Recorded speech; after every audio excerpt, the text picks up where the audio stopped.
सुना है जंगलों का भी कोई दस्तूर होता है।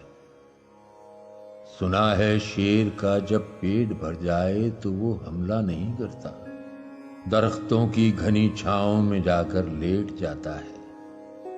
हवा के तेज झोंके जब दरख्तों को हिलाते हैं तो मैना अपने बच्चे छोड़कर कव्वे के अंडों को परों से थाम लेती है।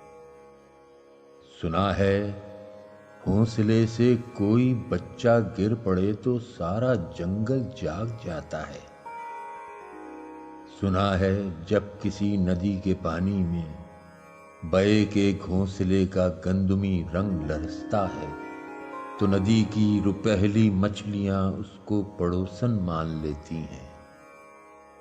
कभी तूफान आ जाए, कोई पुल टूट जाए तो किसी लकड़ी के तख्ते पर गिलहरी, सांप, बकरी और चीता साथ होते हैं।